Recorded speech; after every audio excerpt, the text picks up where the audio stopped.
आज हम बात करने जा रहे हैं फिजियोथेरेपी के बारे में। इसके साथ ही साथ ऑक्यूपेशनल थेरेपी के बारे में भी जानेंगे और इसके लिए हमने अपने स्टूडियो में खास मेहमान को आमंत्रित कर रखा है।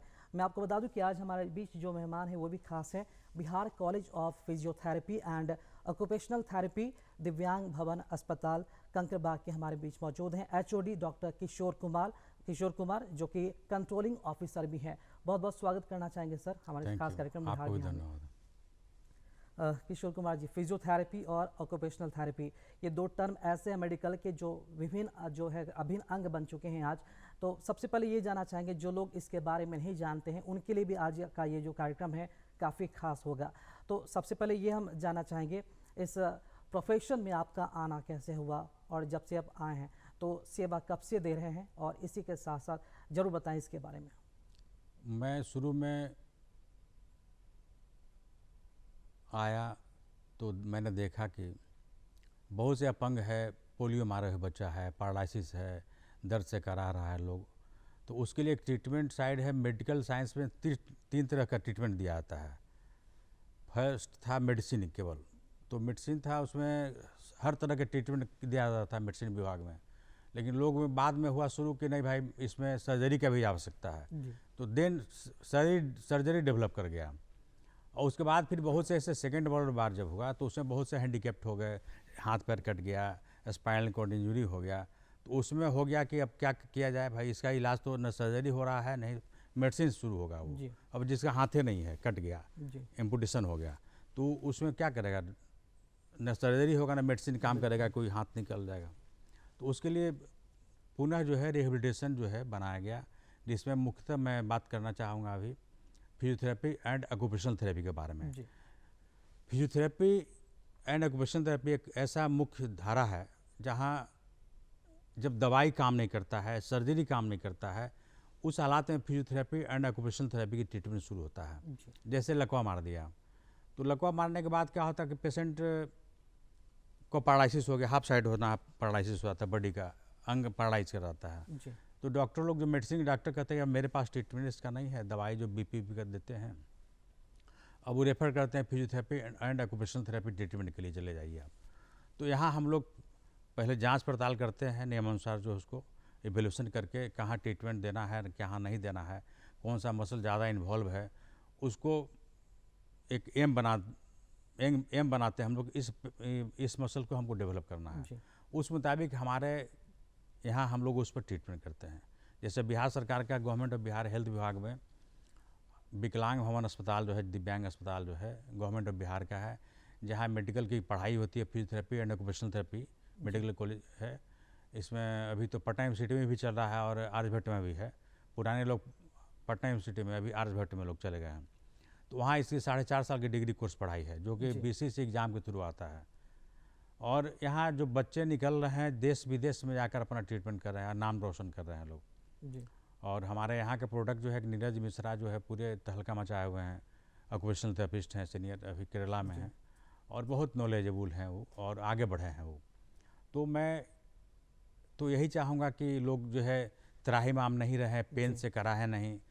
हमारा अस्पताल गवर्नमेंट ऑफ बिहार का है, जहाँ मुफ्त चिकित्सा फिजियोथेरेपी एंड ऑक्यूपेशनल थेरेपी का मुफ्त चिकित्सा है। रहने खाने पीने भोजन का, जो दूर दराज के पेशेंट आते हैं उनका रहने पीने खाने पीने का व्यवस्था हम लोग किए हुए हैं। साफ़ सफाई सब है और आए लोग इसका लाभ उठाएं। Free treatment. एक जो बातें होती हैं, एक कहीं ना कहीं थोड़ा सी धारणा बन गई है फिजियोथेरेपी को अगर लेकर बात किया जाए तो अमूमन देखा जाता है कि लोग सोचते हैं कि ये खिलाड़ियों के लिए ही होता है, लेकिन सच तो ये है कि फिजियोथेरेपी जो होता है वो उसका लाभ कोई भी उठा सकता है। आपने तो बता दें कि फिजियोथेरेपी होता क्या है, और लेकिन आगे ये जानना चाहेंगे कि इसके सिम्टम्स आखिर कौन से सिम्टम्स बॉडी में आते हैं जिसके बाद हमें कंसल्ट करना चाहिए फिजियोथेरेपिस्ट से। देखिए, बॉडी का पहले तो हम लोग मेडिकल साइंस में पढ़ते हैं नॉर्मल पार्ट्स। बॉडी का नॉर्मल पार्ट्स क्या है, नॉर्मल फेनोमेना क्या है आदमी का, और जब एबनॉर्मलिटी आती है तो अपने आप दिखाई देता है, डॉक्टर की नज़र में चला आता है कि इसमें कुछ कमी हो गया, और पेशेंट खुद जाता है डॉक्टर से मैंने इलाज के लिए। तो उस हालात में हम लोग देखते हैं, उसको इवेल्युएट करके उसको हम लोग ट्रीटमेंट करते हैं। और पेशेंट फिजियोथेरेपी या ऑक्यूपेशनल थेरेपी का है फिजिकल ट्रीटमेंट, जहाँ कोई दवाई की जरूरत नहीं है, कोई सर्जरी की आवश्यकता नहीं है। वैसे पेशेंट को चिकित्सा किया जाता है बाय एक्सरसाइज के द्वारा है, बाय हीट थेरेपी है, इलेक्ट्रोथेरेपी है, बाय एडीएल है, एक्टिविटीज ऑफ डेली लिविंग करते हैं। जैसे अपंग हो गया पेशेंट, जी अब दूसरा काम के लायक नहीं है, लेकिन उनको कहावत है कि बाप ना बड़ा भैया सबसे बड़ा रुपया। जब रुपया कोई नहीं कमाता है तो कोई नहीं पूछता है। घर में एक अनएम्प्लॉयड लड़का बैठा हुआ है, अगर रुपया नहीं कमाता है तो उसको भी लोग पूछता नहीं है। तो हम लोग उपाय करते हैं कि रुपया कैसे कमाएगा ही, उसका उपाय ऑक्यूपेशनल थेरेपिस्ट करता है लोग, जी कि इंडिपेंडेंट सुबह से शाम तक क्या काम करता है उसको ट्रेनिंग करता है, वो जी। देता है। जैसे हाथ नहीं है, हाथ कट गया तो नकली हाथ लगाकर उससे असली हाथ इससे काम करवाता है। जी देखते हैं हाथ का कितना हारमोनियम बजाता है जी लोग ऐसे नहीं पता चलता मेरा हाथ क्या है। जब देखिए आप तबला आवादक को देखिए, आप सरंगी बजाता है, गिटार बजाता है, उसका देखिए कितना फंक्शन हाथ का फंक्शन होता है। तो हैंड का function therapist, physiotherapist and occupational therapist पूरा जानता है लोग। जी कौन सा मसल्स काम कर रहा है, कौन सा मसल्स को हमको डेवलप करना है, वो पेशेंट का रहा कि हम यही काम करेंगे, जी तो पुनः उसको डेवलप करने के लिए जो है ऑक्यूपेशनल थेरेपिस्ट, फिजियोथेरेपिस्ट उसको ट्राई करता है कि नहीं पुनः उसको उसी व्यवस्था में किया जाए। रिहेबिलिटेशन इसी को बोलते हैं, पुनर्वास, पुनः उसी को व्यवस्था में किया जाए जैसे पहले था। जी किसान है तो किसान का काम कैसे करेगा, कोई गृहिणी है तो गृहिणी का काम कैसे करेगा, खाना कैसे बनाएगी। अब खाना लकवा मार दिया कैसे खाना बनाएगी, पैर टूट गया चल नहीं सकती है तो कैसे खाना बनाएगी। तो फिजियोथेरेपी के साथ साथ इलाज एक्सरसाइज के साथ साथ उसको घर का कैसे काम करेगी, दिनचर्या घर वाला कैसे काम करेगी, सारा ऑक्यूपेशनल थेरेपिस्ट उसका हाइट एडजस्ट करेगा, हर सामान उसको नज़दीक कर देगा कि जिसे बगल में आया उसका काम करे। जी तो सारा ऑक्यूपेशनल थेरेपिस्ट इसको ट्रेंड करता है कि इंडिपेंडेंट हो जाए पेशेंट, दूसरे को भी मदद करे वो। जी अब कहावत है जैसे कहते हैं कि दोनों हाथ और दोनों पैर काम नहीं कर रहा है, फिजियोथेरेपी भी यहाँ बंद हो जाता है। दोनों हाथ और दोनों पैर जब काम परमानेंट जब कट जाता है जी स्पाइनल कोड, तो दोनों हाथ दोनों पैर नहीं काम करता है। अब कहीं वो आदमी कैसे कमाए खाएगा, अपने कमाएगा, बच्चे को कैसे परवरिश करेगा। तो उस हालात में ऑक्यूपेशनल थेरेपिस्ट उसको जो है पहले तो साइकोलॉजिकल मोटिवेशन देता है, उसको मोटिवेट करता है कि आप जिंदा रह सकते हैं और आप अपने भी खा सकते हैं, दूसरे खिला सकते हैं। अब बताइए, आप लोग सोचने वाली बात है कि जिसका हाथे पैर नहीं काम करते कैसे कमाए खाएगा। जी एक तो पहले व्हील चेयर से हम लोग चलने के लायक उसको मूवमेंट करवा देते हैं कि कैसे जी आगे जाइए, कैसे बैठिएगा, कैसे उठिएगा। एक नॉर्मल आदमी हम लोग हैं तब ना चल जाते हैं, बेड पर गए सो गए जी और उठ गए। लेकिन जो एबनॉर्मल हो गए, जिसको है ही नहीं, जो पकड़ सकता है, न बैठ सकता है, उठ सकता है, उस सारा ट्रेनिंग ऑक्यूपेशनल थेरेपी देता है। कैसे जाएगा, फिर उठेगा कैसे, कैसे बाथरूम जाएगा, कैसे नहाएगा, कैसे साबुन लगाएगा, ये सारा मैनेजमेंट करता है। जी तो अब कहिए कमाए कैसे। अब जैसे स्पीच जैसे आप दे रहे हैं, मैं दे रहा हूँ, जी तो बैठ के तो स्पीच दे सकता है, क्लास ले सकता है, 50 लड़कियों को बैठ के पढ़ा सकता है। जी ये तो मुंह तो बचा उसको बोलने के लिए है। तो वो ये ट्रेनिंग देते हैं हम लोग उसको। ऑक्यूपेशनल थेरेपिस्ट जो है उसको ट्रेन करता है, मोटिवेट करता है कि नहीं आप जिंदा रह सकते हो, दिनचर्या एकदम बता। अब ये सोचने वाली बात है, आप भी सोचिए कि ये कैसे दोनों हाथ दोनों पैर नहीं है, कैसे कमाएगा खाएगा। तो उसको बूस्टअप किया जाता है पहले। हम लोग अपना यहाँ रख करके उसको ब्रेन को बूस्टअप करते हैं कि नहीं जी आप एकदम जिंदा रहिएगा। या माउथ की पेंटिंग आप लोग नहीं देखे हैं जी, देख रहे हैं फूल पत्ता ये सब देख रहे हैं ना, जी माउथ से पेंटिंग करता है केवल ऐसे ऐसे करके, या माउथ से होल्डिंग लगा करके उस टाइप भी करता है ऐसे ऐसे करके, कंप्यूटर करता है सब पेज उल्टेगा। तो ये नहीं है कि वो पेशेंट को छोड़ दीजिएगा, लेकिन डॉक्टर कहेगा, सर्जन कहेगा कि हमारे पास इसका इलाज नहीं है, लेकिन इस सीढ़ी बना हुआ आगे जो सीढ़ी है कहते नहीं इसका इलाज है। बहुत से ऐसे फिजिशियन और सर्जन जो है जिनको जानकारी है कि हमारे विंग में तीसरा भी इलाज जो है फिजियोथेरेपी एंड ऑक्यूपेशनल थेरेपी है, जहाँ इसका इलाज है, जहाँ इसको इंडिपेंडेंट बना सकता है। हमारे पद्मश्री जो है डॉक्टर गोपाल प्रसाद सिन्हा ने स्पष्ट कहा कि देखिए हमसे तो बेटर डॉक्टर ये लोग ऑक्यूपेशनल थेरेपिस्ट या फिजियोथेरेपिस्ट है। जब पेशेंट को हम कहते हैं कि हमारे पास इलाज नहीं है, वैसे पेशेंट को जो है ठीक करता है लोग, तो हमसे बेटर हुआ। एक तो पेशेंट को कह दिए कि हमसे ठीक नहीं होगा, बढ़िया डॉक्टर कह दे कि नहीं ठीक होगा, तो क्या होगा, वो पेशेंट निराश होगा और उसके अटेंडेंट जो है, उसका परिवार जो कहेगा तो अब ये तो बेकार का हो गया जीवन इसका। लेकिन हम लोग के हाथ तक कहते हैं, हम लोग कहते हैं बेकार नहीं है आप। ऑक्यूपेशनल थेरेपिस्ट सुबह से शाम तक क्या काम करता है, इसको बोलते हैं ADL, activities of daily living. Morning से उठ करके शाम तक क्या काम करता है उसका पूरा ट्रेनिंग देता है। कैसे बेड पर जाएगा, कैसे उतरेगा, कैसे सोएगा, उसका पूरा एडेप्टेशन लगाएगा। वो सेल्फ हेल्प डिवाइस लगा देगा कि वो खाए पिए। ऑक्यूपेशनल थेरेपिस्ट जो है, फिजियोथेरेपी भी वहाँ पर है कि एक्सरसाइज करेगा, जैसे टोनअप रहेगा, सर्कुलेशन चलेगा, एक्सरसाइज तो चलेगा है, मूवमेंट जाम नहीं हो, जॉइंट्स फ्री रहे। कहीं कहता है भगवान पर छोड़ देता है डॉक्टर, देखिए ऊपर वाला देखिए कुछ क्या होता है। तो कभी हम लोग भी देखते हैं कि कहीं ऊपर वाला के कभी दिन आया कि स्पाइनल कॉर्ड फिर काम करना शुरू कर दिया। लेकिन अभी तक तो नहीं सहा कि 100% जहाँ कटअप हो गया तो फिर दोबारा होता है, सर्वाइव करता है, ऐसा नहीं है। लेकिन तो अभी हम लोग कहते हैं कि नहीं भाई, हम लोग तो उसी का बंदा है, हम लोग मदद करते हैं आपको कि जिससे आप जीवन साइकोलॉजिकल डिप्रेशन जो रहता है उसको इम्प्रूव करते हैं। जैसे पैर कट गया, वो कहे अब क्या करें भाई, तुम्हारा पैर है नहीं, कोई काम नहीं करेंगे, भीख मांगेंगे, देखते हैं रोड पर ना, तो उसको भीख मंगा को हम लोग पकड़ते हैं कि नहीं आप आओ हमारे यहाँ, हम बताते हैं तुम क्या कर सकते हो। भीख, दोनों पैर नहीं है, अरे बैठ के चाय पानी बेच सकता है, चाय बेच सकता है, वो बैठ के किताब कॉपी बेच सकता है, बहुत से ऐसे काम है जो कर सकता है। जी बिल्कुल। उसको अरेंजमेंट करने की बात है, वो ऑक्यूपेशनल थेरेपी उसको अरेंज करता है, हर काम के लिए कौन सा आदमी उसको इवेल्यूशन करता है, कौन सा अंग कटा हुआ है, कितना पावर है, कितना मूवमेंट है, कौन काम करवाएंगे कि उस मूवमेंट काम कर रहा है कि नहीं। जैसे आप स्पोर्ट्स मेडिसिन बताया आपने कि स्पोर्ट्स में केवल खाली फिजियोथेरेपी का रोल है, जी नहीं, geriatric to paediatric to geriatric, बच्चे से लेकर के बूढ़े तक काम करता है दोनों, फिजियोथेरेपिस्ट एंड ऑक्यूपेशनल थेरेपिस्ट। बूढ़ा अगर छोड़ता है कि अरे बूढ़ा हो गया अब तो मरेगा भाई, छोड़ दिए, लेकिन नहीं, हम लोग यहाँ है पेशेंट जो है कभी नहीं असहाय उन लोग को नहीं करते हैं, उसे साइकोलॉजिकल बूस्टअप करके उसको पूरा इंडिपेंडेंट बनाते हैं हम लोग। बिल्कुल, और यही बड़ी बात है कि उन्हें प्रोत्साहन भी किया जाता है, मोटिवेट किया जाता है, और शरीर का जो सरकार हमारा हेल्थ विभाग ऐसा दिए हुए कहता है कि डॉक्टर साहब जो सामान चाहिए पूरा सामान देंगे आपको मैं,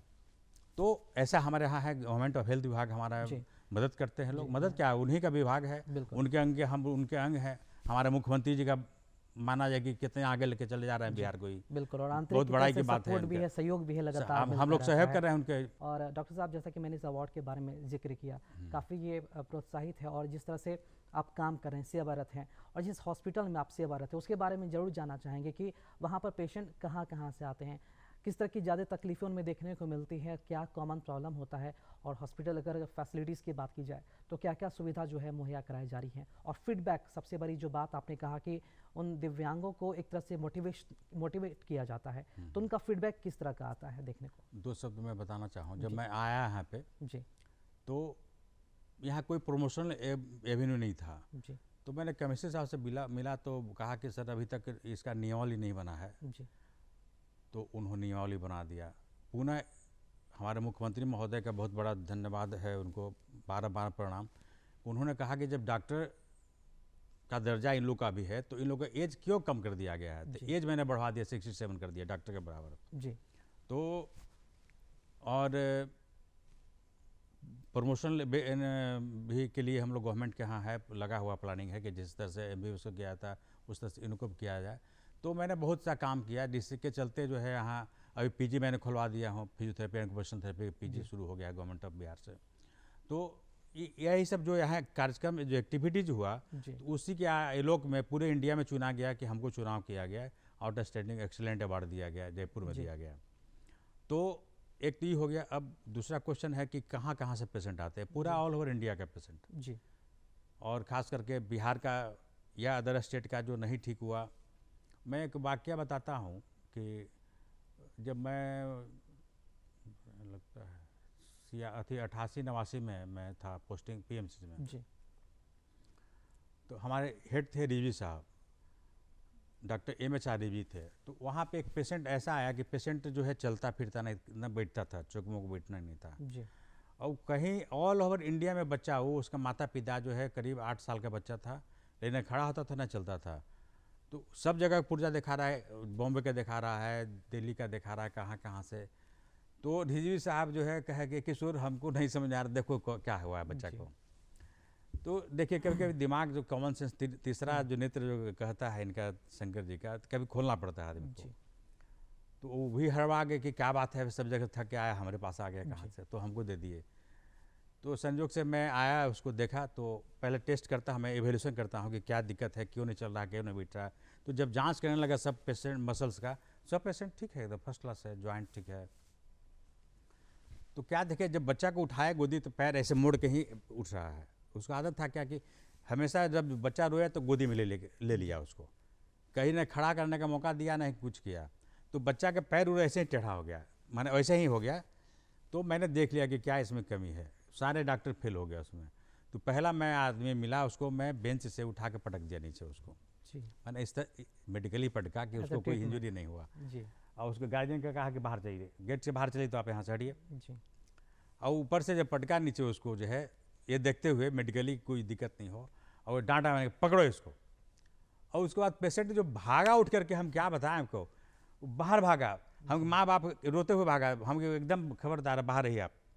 बच्चा चलने लगा एकदम, 1 मिनट भी नहीं देर लगा कि बच्चा खड़ा हुआ, पहले तल बनाते हुए खड़ा हुआ, फिर हम गए पकड़ो तो इसको, फिर चलने लगा। डॉक्टर थोड़ा डरता है कि सूद दे देंगे, कहा दे देंगे। और बच्चा, उसके फादर जो कहा कि जितना लगते लाखों लाख रुपया मेरा खर्च हुआ, बच्चा सर आप ठीक कर दिए। तो डीजीपी साहब हमको कहे कि क्या जादू कर दिया, तो मैं तो जादू कर दिए सर उसमें। तो पहला काजू बर्फी लाया 1 किलो हमको दिया, 1 किलो का सर अपने हाथ से सबको बांट दीजिए जी। तो कभी कभी तीसरा नेत्र खोलना पड़ता है, क्या बात है। उस तरह से देखिए बच्चा अभी विकलांग आ रहा है हम लोग के यहाँ, सीपी बोलते हैं, सेरेब्रल पाल्सी। सेरेब्रल पाल्सी के पेशेंट जो भी डॉक्टर के पास जाएगा, हमारे पास इलाज नहीं है, बताइए क्या पेशेंट होगा। उसका एक तो विकलांग बच्चा है, ऐसे रखिए रहेगा, न चल सकता है न बैठ सकता है, ऐसे देखेगा ऐसे देखेगा, कुछ नहीं करता है। तो वो कहेगा, अब उसका बच्चा एक तो विकलांग है, उसका माँ बाप भी विकलांग हो जाता है, इतना डॉक्टर लोग टॉर्चर करते हैं उसको। सीधे बहुत से बढ़िया पढ़े लिखे डॉक्टर, बड़े समझदार भी हैं कि नहीं जाइए, इसका ट्रीटमेंट वहाँ फिजियोथेरेपी ऑक्यूपेशनल थेरेपी मान ले जाइए। बहुत लोग उसने फंसाते हैं, उनको तुरंत रेफर कर देना चाहिए कि जाइए आप वहाँ इलाज इसका है।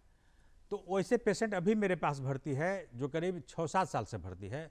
वो पेशेंट जो बैठता नहीं था, खड़ा नहीं होता था, आज वो बच्चा जो है खड़ा होकर चलता है, अपना बर्तन मलता है, खाना खाता है, अब पढ़ रहा है लड़का वो मेरा, अभी मैंने मेरे पास है अभी मैं भर्ती किया। हम जब तक इंडिपेंडेंट और नहीं कर देंगे आप इसको ले नहीं जाइए। उससे नर्वस बच्चे माने मरीज को, और ऐसे माँ बाप भी थे बहुत, वो लोग भी विकलांग थे, मेंटली विकलांग थे कि हम क्या करें सर। लेकिन बच्चा आप देखते हैं एक दिन के बर्तन मल रहा है कल पर जा करके, अब आ रहा है उधर से खाना खाता है, तो ये बहुत बड़ी बात है विकलांग बच्चे को इंडिपेंडेंट हो जाना जी। और कहे कि और ये हमारा है तो मोस्ट वेलकम, पूरे वर्ल्ड से आए पेशेंट, हम उसके लिए तैयार मैं हूँ और रहता हूँ। अभी कोरोना के पीरियड में जब मोबाइल में देखा कि मेरे इर्द गिर्द 25 को आदमी मेरे पास इर्द गिर्द है, अब क्या करें, तो मैं तो नर्वस आ गया। अभी कोरोना का वक्त है, तो मैं मास्क अपना जो है 24 घंटा का हवत है ना यहाँ अस्पताल में एकदम, या घर पर भी कोशिश करता हूँ लगा के रखता हूँ। तो मैं नर्वस आया नहीं, मैं डॉक्टर चिकित्सक में हूँ। हम अगर नर्वस आ जाएंगे तो मरीज हमारे पास आए दुख लेकर के, हम भी दुख हो जाए उसे, अरे भागो भागो, नहीं, उसे नहीं होगा। तो मैं एकदम स्टैंड रहा, और मैं शुरू से एक दिन भी मेरा अस्पताल नहीं बंद हुआ है, और प्रतिदिन में पेशेंट हमारे यहाँ आया, या कोरोना पीरियड में आए या नहीं आए तो भी उसका इलाज हम लोग करते रहे। कोरोना जिसको हो गया तो का हाथ दर्द नहीं रहेगा, फ्रोजन शोल्डर नहीं रहेगा, ठोना में दर्द नहीं है, कमर में दर्द नहीं है, उसका भी इलाज हम लोग करते रहे। हम लोग ये जानते हुए कि अगर कोरोना भी होगा, कोरोना का तो इलाज फिजिशियन कर रहे हैं जो कर ही रहे हैं, लेकिन उसे छोड़ नहीं सकते हैं उसको ना हम, तो उसको मैं इलाज करते रहा, अनवरत मैंने इलाज हमारे यहाँ चलता रहा है। पेशेंट हम लोग डरे नहीं, हमारे जो कलीग्स हैं हमारे हैं सभी लोग लगे हुए हैं चिकित्सा पद्धति में, हम लोग नर्वस नहीं होते हैं, ना किसी को नर्वस होने देते हैं। नर्वस पेशेंट को पहले साइकोलॉजिकल हम उसको ट्रीटमेंट करते हैं कि पेशेंट जो है उसको दिक्कत नहीं हो जी, और बूस्टअप करते हैं उसको। और पेशेंट हमारा सब जगह का आता है, कमर दर्द, ठेवना दर्द, गर्दन दर्द, हाथ जाम उठ नहीं रहा है, फ्रोजन शोल्डर हो गया, पीरियार्थाइटिस बोलते हैं उसको, सब पेशेंट भरा हुआ है। क्योंकि दवाई खाते खाते लोग कितना गैस हो जाता है, दिक्कत हो जाता है। आप लोग अवेयरनेस हो गया है कि चलिए हम लोग को आप भाई दवाई की जरूरत नहीं है, हमको ऑक्यूपेशनल थेरेपी ट्रीटमेंट की जरूरत है या फिजियोथेरेपी की जरूरत है, हम यहाँ पर जाएंगे। हम बेस्ट से बेस्ट मैं यहाँ पर मैंने मशीन में रखा हूँ, जो भी इंडिया में करीब करीब है। माइक्रोविडाइथेरेमी बिस्ट ट्रैक्शन भी लाया हूँ मैं 25,000 का करीब, गवर्नमेंट अभी हाथ दिए हुए कि नहीं आप खरीदिए जो मशीन की आवश्यकता है जी। और मैं धन्यवाद देता हूँ कि ऐसे हमारे मुख्यमंत्री का भी है दूरदृष्टि। जब 16 में आए थे मुख्यमंत्री जी तो बोले कि हम बोले पीएमसी के, तो बोले कि पीएमसी को मैं वर्ल्ड क्लास का मैं बनाऊँगा। उनका दूरदृष्टि सोच है, वैसे व्यक्ति को तो प्रणाम करना चाहिए कि वैसे दूरदृष्टि, हमारा मंत्री जी को प्रणाम करना चाहिए कि चलिए एकदम सोच है इन लोगों का कि भाई इसको आगे कैसे किया जाए बिहार को। आज कभी कभी एक बार बोले थे मुख्यमंत्री जी कि देखिए आजकल मीडिया वाला भी क्या करते हैं लोग, वो कहें कि अगर हम आज पुल बना दिए या अच्छा काम कर दिए तो उसमें नुक्सा खोजेंगे, इसमें क्या कमी है। ये नहीं कहेंगे देखिए आज तक नहीं काम हुआ जो काम कर दिए मुख्यमंत्री, ये बात लोग नहीं बोलेंगे, तो उसमें नुक्सा निकालेंगे क्या कमी है। तो ई मीडिया में थोड़ा सा माइनस पॉइंट उन्होंने बोला, उन लोगों को समझाया भी इस तरह से मत मैंने करना चाहिए, जो काम नहीं हो उसको ना आप प्रोत्साहित कीजिए कि जो आज तक नहीं हुआ था। अब हम लोग जो काम कर रहे हैं उसको कोई मतलब नहीं है। आज देखिए जाके साफ सुथरा कितना अस्पताल है, प्राइवेट अस्पताल को ही फेल किए हुए हम लोग जो है, और पेशेंट सब खुश रहता है। पेशेंट जो भी आता है सब बड़ाई करता है कि नहीं साहब यहाँ काम पूरा बढ़िया से होता है, जी अब बिना पैसा का होता है और कोई दिक्कत नहीं। हम तो खुद अपने कहावत है डंटा ले घूमना हो हिसाब, जी क्योंकि मैं प्रशासन हूँ, कहीं कोई पेशेंट का दिक्कत तो है मैं ओपीडी में बैठा रहता हूँ चुपचाप, जी अराउंड मारते रहता हूँ, कहीं दिक्कत तो नहीं है पेशेंट को। बिहारी तो स्टाइल है कि थोड़ा सा काम करना तो लोग काम चोर है रहता ही है, लेकिन उसमें भी काम हम लोग लिए रहते हैं जी कि नहीं कोई पेशेंट का शिकायत, मैं 1 जी से 2 बजे तक मैं वहीं रहता हूँ ओपीडी में, हटता ही नहीं हूँ। वो चलते साहब डॉक्टर चिकित्सक जो है फिजियोथेरेपिस्ट ऑक्यूपेशनल भी बैठे रहते हैं।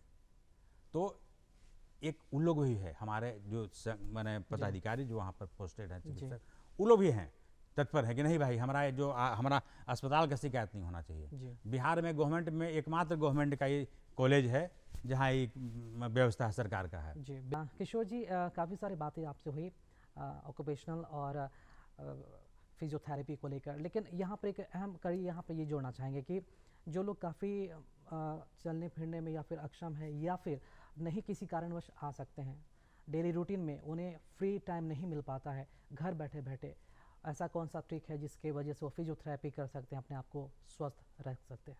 देखिए 1 मिनट, तो जो गांव दूर दराज के है तो गवर्नमेंट का ऐसा दूरदृष्टि सोच है अभी जी कि पीएससी लेवल पर फिजियोथेरेपी एंड ऑक्यूपेशनल थेरेपी की पोस्टिंग लोग करने जा रहे हैं, लोग जी पोस्ट क्रिएट होने जा रहा है।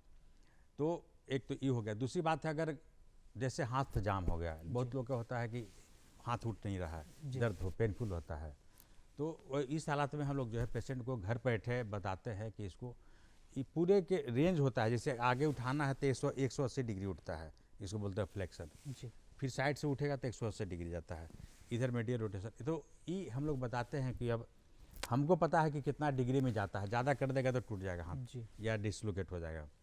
तो वो अभी जिनको अगर यहाँ दर्द है, इसको शोल्डर में बोलते हैं पेरिथाइटिस बोलते हैं हम लोग टेक्निकल, या जिनको जाम है ये शोल्डर, तो आप कम से कम घर बैठे बैठे इसको हाथ को उठाइए, इससे नहीं उठाए तो हाथ पकड़िए, हाथ पकड़ के इसको पकड़ के ले जाइए, सीधा करिए, जी फिर नीचे लाइए। ये नहीं, इस मूवमेंट को नहीं करना है, इसको नहीं करना है, बोले इस जॉइंट को उठाना है पकड़ के इसको। जी एक तो ये हो गया। दूसरा काम करेंगे, जो दीवार है घर में जी उसको ले करके हाथ दीवार पर रख के सीधा उठाइए, जी। पूरा वो ले जाइए फिर लाइए। इसको करने से ऑटोमेटिक ठीक हो जाता है पेरिथाइटिस।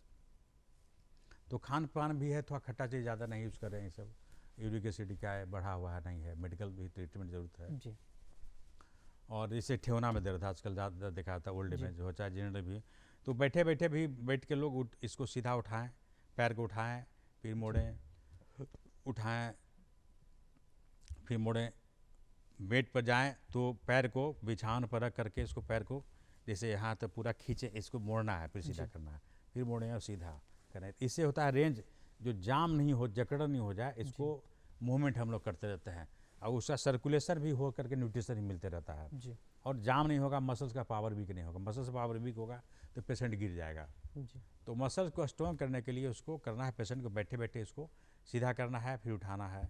कमर दर्द है जनरली आजकल बेसिकली दिखाता है, तो बाइक लोग बेतहाशा चलाते हैं, जब कमर दर्द पकड़ता है फिजियोथेरेपी ऑक्यूपेशनल थेरेपी के पास आते हैं। जी तो वैसे बाइकर्स को मैं बताता हूँ, खास करके बाइक से होता है और कैल्शियम कमी के चलते भी होता है ऑस्टियोपोरोसिस। जी तो कैल्शियम लें डॉक्टर से मिल करके। और दूसरी है कि पोस्चर अपना ठीक रखें, टाइट से बैठें। बाइक चलाने अगर अर्जेंट माने इमरजेंसी है जी तो उस हालत में बाइक में जहाँ अगर जर्क आ रहा है थोड़ा सा उठ जाए, हल्का थोड़ा सा इस तरह से, मैं भी चलाया हूँ बाइक, थोड़ा सा उठ जाए, जी है ना, जहाँ जर्क है कि कमर पर जर्क नहीं लगे। जितना भी लोड पड़ा है कमर पर पड़ता है, जी L5 S1 पर वो लोड पड़ता है, वहीं पर नर्व जो है कंप्रेस होता है। जी तो वैसा स्थिति नहीं है, ज़्यादा हो तो आप फिजियोथेरेपिस्ट, ऑक्यूपेशनल थेरेपिस्ट या ऑर्थोपेडिक सर्जन या न्यूरो सर्जन से आप मिल लें, नहीं तो फिर पैर शून्य होने लगता है, पैरालिसिस हो जाता है। जी और बहुत सा ऐसा एक्सरसाइज है जो आप करें और स्वस्थ रहेंगे आप। पैसे पीठ पर हाथ रख कर पीछे से ऐसे रखें, हाथ पेट के बल लेट करके, तो छाती आप उठाइए ऐसे, ये एक्सरसाइज करें 20 बार कम से कम जो है। जी इससे कमर दर्द गर्दन दर्द दोनों ठीक रहेगा। पेट के बल लेट कर करके बिछावन पर जी और पीठ पर हाथ रख करके ऐसे करके छाती को उठाएं, तो इससे गर्दन दर्द और कमर का दर्द दोनों ठीक हो जाता है। जी दूसरा है कि चित्ते आप फिर पेट के बल चित्ते लेट जाइए। जी हम लोग बोलते हैं प्रोन पोजीशन है सुपाइन, तो सुपाइन में लेट करके इसे दोनों पैर का सीधा उठाएं, दोनों पैर सीधा करके इसको उठाना है ऐसे, इस तरह से एकदम। इसको मोड़ के नहीं उठाना है, बल्कि स्ट्रेट वे में उठाने से ये पेट का मसल्स है, पेट के मसल्स को स्ट्रॉन्ग करता है। जब स्पाइन जो क्या होता है कि पेट के मसल ढीला होता है तो स्पाइन रीढ़ की हड्डी को खींचता है, आगे की ओर खींचता है, तो ये रोक देगा। ये मसल से अगर स्ट्रॉन्ग हो गया आपको तो ये रोकेगा आपको, सीधा रखेगा। इधर स्पाइन टाइट से बैठिए, जर्किंग बचाइए, पोस्चर ठीक रखिए बैठने उठने का। जी। गर्दन दर्द हो तो उसको लेट करके साइड लेट जाइए और गर्दन को उसको उठाइए, इधर से उठाइए, इधर करिए, 5 से 10 बार करिए। फिर इधर लेट के बाएं तरफ लेट के फिर इसको उठाइए, फिर बैठ करके इसको गर्दन यहाँ इधर ले जाइए, फिर इधर लाइए। फिर इसको हो सकता है रोटेट थोड़ा सा 8 बनाते हैं हम लोग, 8 इसको बनाइए, क्लॉकवाइज और एंटी क्लॉकवाइज। हाँ एंटी क्लॉकवाइज करिए। बहुत है, फिर ज़्यादा अगर हो गया सर्वाइकल तो उसको पीछे हाथ रख करके इसको पीछे गर्दन को ठेलना है, हाथ से रोकना है, गर्दन से ठेलना है, फिर आगे ठेलना है, फिर कान के ऊपर रखकर इधर ठेलना है, प्रेस करना है, इधर रुकना है, फिर इधर रुकना है, फिर नीचे दबाना है। तो ये सब एक्सरसाइज जो है आप घर बैठे कर सकते हैं। नहीं होने पर आप फिजियोथेरेपी ऑक्यूपेशनल थेरेपी चिकित्सक आप मिलिए। पोस्चर पहले जरूरी है। देखते हैं बहुत सा गर्दन में मोबाइल लिया ऐसे किया रहेगा, ऐसे फैलेगा, ऐसे करके बतिया रहा, बाइक भी चला रहा है, तो क्या होगा, गर्दन के पोस्चर गड़बड़ा गया तो क्या होगा, रूट सर्वाइकल जो रूट हो गया उस पर प्रेशर पड़ रहा है तो गर्दन में दर्द पकड़ेगा वो। तो उस ऐसे नहीं चलाएं, इस तरह से गर्दन पर देखें, बहुत से देखें बाइकर से चला रहा है, गर्दन में लिए हुआ है, दवा है, मोड़ा जा रहा है, अरे अपने आप को हानि कर रहे हैं आप रोक कर गाड़ी बतिया लीजिए आप। जी बिल्कुल। या कान में लगाया ज़्यादा स्पीकर से कान खराब हो रहा है लोगों को, आप ऑन स्पीकर करके आप सामने बात करिए। ये सब अवेयरनेस की जरूरत है। हम लोग, हमारे समाज के लोग हैं, हमारे ग्रामीण है, तो उसको हम नहीं अवेयरनेस करें तो कौन करेगा। बिल्कुल। तो बहुत से ऐसे आते, जैसे पोस्ट कोरोना काल चल रहा है, तो बहुत से पेशेंट आता है कि अब छाती में इसमें लंग्स में ताकते नहीं कि हम हाथ सांस लें, तो उसको हम लोग ब्रीथिंग एक्सरसाइज करते हैं, लंबा सांस खींचिए, अब फोर्सली छोड़िए, या कैंडल दूर में रख दीजिए और कैंडल को बुताने की कोशिश कीजिए। ये जितना भी कैपेसिटी जो कम गया है पूरा बढ़ जाएगा। जो लंग्स का कैपेसिटी कम जाता है उसमें सिकुड़ जाता है, या ट्यूबरकुलोसिस को होता है, तो हम लोग ब्रीथिंग एक्सरसाइज से उसको हम लोग ठीक कर देते हैं पेशेंट को। फेफड़े की कैपेसिटी भी बढ़ जाता है, ऑक्सीजन ज़्यादा आने लगता है। जी। एक अमूमन ये भी देखा जाता है कि सर्दियों के मौसम में जो बुजुर्ग होते हैं, जो वृद्धजन होते हैं, घुटनों का दर्द हो या फिर जोड़ों का दर्द है, वो और भी थोड़ा सा बढ़ जाती है, जकड़न और भी ज़्यादा बढ़ जाता है। तो क्या अगर जो आपने ये अभी ट्रीटमेंट बताया है, जो फिजियोथेरेपी बैठे बैठे कर सकते हैं, क्या उससे निजात बहुत हद तक मिल सकता है? हाँ 100%। आप बुजुर्ग लोग, मैंने सलाह है कि आप बैठ करके पैर को मोड़ के सीधा करें, फिर मोड़ें, फिर सीधा करें, तो ठेहुना जाम नहीं होगा, हिप जाम नहीं होगा, और सर्कुलेशन मेंटेन रखेगा, पावर मेंटेन रखेगा। बैठ के अगर हो सके तो इन्हें बालू का थैला रख दें किलो का, और उसको लेकर उठाएं पैर पर, पंजा पर रख करके, तो ताकत कभी गिरेंगे नहीं, वो गिरने का डर जो था वो खत्म हो जाएगा उनको। हाथ को हमेशा चलाते रहें, पूरा घुमाते रहें, पूरा जो मूवमेंट, एक्टिव एक्सरसाइज जो है घर का फ्री इसको बोलते हैं हम लोग, फ्री एक्टिव एक्सरसाइज जो करें, थोड़ा दाहिने मुड़ गए, फिर बाएं मुड़ गए, ये सब एक्सरसाइज करना चाहिए उन लोग को, तो काफ़ी बेनिफिट मिलेगा उन लोग को। डॉक्टर की सहारा है, हम लोग के यहाँ आए तो हम लोग तो बताते हैं भाई ये सब काम करेंगे, आप डॉक्टर की जल्दी जरूरत नहीं पड़े। और डॉक्टर किसके लिए है? आपके लिए है, तो आपको बीमार नहीं पड़े इसके लिए हम लोग सोचते हैं ना, बिल्कुल, कि आप डॉक्टर के पास जाना नहीं पड़े, क्योंकि मेरे समाज के आदमी आप हैं, आप क्यों बीमार पड़िएगा। और लोगों को भी कहीं ना कहीं परहेज और ख्याल रखना होगा अपने आप को लेकर, और लापरवाही नहीं बरतनी होगी, चाहे वो खान पान हो या फिर फिजियोथेरेपी। अभी मास्क देखिए 100% लोग को भी हम लोग सलाह देते हैं, क्योंकि अवेयरनेस नहीं है लोग को, मैं अभी थोड़ा सा जागरूकता है, इसको मास्क जो है एकदम पहनना चाहिए, बिना मास्क के नहीं रहे लोग, नहीं तो बुलावा दे रहे हैं, इसको बुलावा देना है। मास्क अगर नहीं पहनते तो आप बीमारी की बुलावा दे रहे हैं। अभी स्थिति मास्क पहनने से खाली कोरोना का नहीं है, अभी जो प्रदूषित है हवा में, कभी लाइट देखिएगा तो कितना धूलकण उड़ते रहता है, आप देखे हो, कभी लाइट निकलता है तो उस कण से तो बचिएगा, उसमें बैक्टीरिया वायरस क्या घूम रहा है, उससे बचाएगा आपको लंग्स में टीबी हो सकता है, कुछ भी हो सकता है, फ्लू दूसरा आदमी छींक दिया तो उससे आपको फ्लू हो जाएगा, तो इससे बचत है। तो आप मास्क नहीं है तो गमछा बांधिए, गाँव में लोग गमछा लगाता है, आप लगा के चलिए, क्या दिक्कत है जी। आप जब तक नहीं जागृत होइएगा, हम लोग इसी के माध्यम से जागृत करेंगे भाई लोग को, भाई आप, हम प्रणाम करते हैं आप लोग कि आप लोग जागृत होइए, अब ये सब काम करिए, आप जो है अपना स्वस्थ रहिए, कोई डॉक्टर के यहाँ जाना नहीं पड़े। जब ज़्यादा गंभीर होने लगे तो देखिए कि नहीं हो सकता है तो डॉक्टर के यहाँ जाइए, अन्यथा ये सब काम आप अपना करिए, और ज़रूर सलाह लीजिए, कोई दिक्कत हो तब डॉक्टर से परामर्श लीजिए आप जी, लोग। बिल्कुल। घर में अपने आप को डॉक्टर मत समझिए, या ना डॉक्टर बन जाइए आप। जी, बिल्कुल। डॉक्टर बना हुआ आपके लिए, डॉक्टर की सलाह लीजिए। सरकार ने इतना मुफ्त चिकित्सा केंद्र खोल दिया है, जहाँ तक PSC लेवल पर डॉक्टर बैठे हुए हैं लोग, उनसे आप सलाह लीजिए, मदद करेंगे लोग जो जी, है। बिल्कुल, ये बड़ी बात है। और सबसे बड़ी बात यह है कि अवेयरनेस, जागरूकता होना बड़ी बात है। और अपने आप में अगर जागरूकता होगा तो आप उस चीज़ों से बच पाएंगे और बेहतर उसका जो समाधान है वो भी निकल पाएगा। डॉक्टर किशोर कुमार जी, एक सवाल हमारा आपसे व्यक्तिगत होगा। जिस प्रोफेशन से आप जुड़े हुए हैं, काफ़ी सराहनीय पहल और काफ़ी अच्छा काम आप कर रहे हैं अपने प्रोफेशन में, लोगों को मोटिवेट भी कर रहे हैं और अपना काम भी बखूबी निभा रहे हैं। चूँकि आप बिहार से बिलोंग करते हैं तो आपसे ये जानना चाहेंगे, आपके बारे में तो काफ़ी चर्चा होती होगी आपके घर पे, आपके जो गृह क्षेत्र है जो वहाँ पर, तो जानना चाहेंगे जब आप वहाँ पर जाते हैं अपने इलाके में, अपने गांव घर जाते हैं, तो वहाँ किस तरह का माहौल होता है, लोगों का किस तरह से जो प्रतिक्रिया होता है वो देखने को मिलता है देखिए, आपको? मैं बचपन, मेरा गांव एक नदमा स्टेशन है, पटना गया लाइन में, वहाँ पर मिस्री चक एक गाँव है, छोटा सा गाँव है। उस गाँव का मैं बहुत बढ़िया खिलाड़ी था, फुटबॉलर था, स्पोर्ट्समैन। हमारे टीम लीडर थे साकेत भाई, मेरे मित्र हैं सीनियर।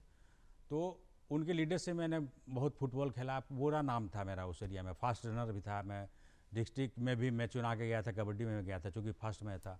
तो अभी मैं डॉक्टर बना तो लोग, हमारा साथी लोग कहते हैं बहुत बड़ा फुटबॉलर था, ये कैसे बन गया, ये डॉक्टर कैसे बन गया, आपको तो बड़का फुटबॉलर होना चाहिए था। और NCC में बहुत अच्छा किया था मैंने, जितना अवार्ड था सब लेके आए, गांव से आया था मैंने नदमा स्कूल के लिए। तो मैं वहाँ से जीवन मेरा चला। और एक गांव का आदमी आके शहर में जो है और प्रोत्साहित कर रहे हैं सभी लोग को। ये क्षेत्र देखा कि इस क्षेत्र में इतना अच्छा काम करने की जगह भी है। लोग MBBS बहुत लोग हैं, लेकिन फिजियोथेरेपी, ऑक्यूपेशनल थेरेपी लोग नहीं है, या अवेयरनेस नहीं है इसके ट्रीटमेंट के लिए। अब हाथ टूट गया, डॉक्टर लोग प्लास्टर कर दिया जी, हाथ टूट गया तो क्या होगा, प्लास्टर होगा तब क्या हुआ, तो अब जाम हो जाता है, देखते हैं ना कि प्लास्टर कट गया तो जाम हो गया। अब वो खाना कैसे खाएगा, खाना यहाँ रखा हुआ उठा के खा नहीं सकता है, जी, चूँकि जाम हो गया वहाँ। तब समझे कि या तो डॉक्टर बढ़िया है तो कहेगा जाके एक्सरसाइज करवा लीजिए, फिजियोथेरेपी में चल जाइए, ऑक्यूपेशनल थेरेपी में। नहीं तो छोड़ दिया चलिए, तो कहेगा मैंने विकलांग हो गया वो, जब अब दिव्यांग हो गया वो। जी, लेकिन हम लोग कहते हैं कि नहीं, आप मेरे यहाँ आओ। पेशेंट आते हैं लोग, ठीक हो चले आते हैं, एक्सरसाइज के 10 दिन 20 दिन 1 महीना 2 महीना, जितना जब तक नहीं ठीक होता तब तक हम लोग पेशेंट को छोड़ते नहीं। तो ऐसे पेशेंट मैं बताता हूँ कि हम यहाँ जो दिव्यांग लोग हैं वो हमारे यहाँ आएँ। जी, ये हाथ पैर दर्द में कहीं भी जॉइंट्स पेन हो, अब हम रहने का सुविधा देंगे, खाने का सुविधा देंगे, मुफ्त सुविधा देंगे, इतना बढ़िया खाना देंगे कि आप सोच नहीं सकते कि हम भी नहीं खुद खाते हैं जितना मैं पेशेंट को देता हूँ। सुबह में 4 पाव रोटी देता हूँ, आधा किलो दूध देता हूँ, 1 अंडा देता हूँ, 1 फल देता हूँ सुबह मॉर्निंग का, इतना मैं भी खुद नहीं खाता हूँ। तो फिर दोपहर का खाना, फिर रात का खाना देते हैं, 4 बजे फिर चाय देता हूँ। हॉस्पिटल में तमाम सारी जो सुविधाएं हैं, सब सुविधा गवर्नमेंट की तरफ से है, जो मैं उसको दिलवाता हूँ, प्रोवाइड करवाता हूँ। और दर्शकों से भी अपील रहेगी कि जो इन सुविधा जो दी गई हॉस्पिटल में, उस चीज़ को लेकर पहले तो अवेयरनेस लाइए, औरों में अवेयरनेस लाइए, और इसी के साथ साथ अगर इसके लाभ से अगर आप वंचित हैं तो हॉस्पिटल आइए, अपने आप को जागरूक करते हुए अपने आप को तंदुरुस्त बनाइए, सेहतमंद बनाइए, ताकि समाज में अहम भूमिका आप भी अपना योगदान दे सके। बहुत बहुत शुक्रिया अदा करना चाहेंगे। अस्पताल विकलांग भवन, दिव्यांग भवन है कंकड़बाग में, आप आएँ, इसका लाभ उठाएं। जी, धन्यवाद। बिल्कुल। आप हमारे इस खास कार्यक्रम में बिहार अभियान में, इसके लिए बहुत बहुत शुक्रिया अदा करना आपको भी धन्यवाद। तो दर्शकों, आज हमारे साथ थे खास मेहमान जो बिहार कॉलेज ऑफ फिजियोथेरेपी और ऑक्यूपेशनल थेरेपी के HOD जो कंकड़बाग में हॉस्पिटल है और इसके साथ साथ कॉलेज भी है। हमारे ये कार्यक्रम का अंक आपको कैसा लगा? उठाएं कागज़ और कलम और लिखें हमारा पता, और अपने विचार भी साझा कीजिए। हमारा पता है निदेशक DD बिहार, दूरदर्शन केंद्र, पटना, फ्रेजर रोड, पटना 8000001। हमारा email ID है director dd के patna@gmail.com।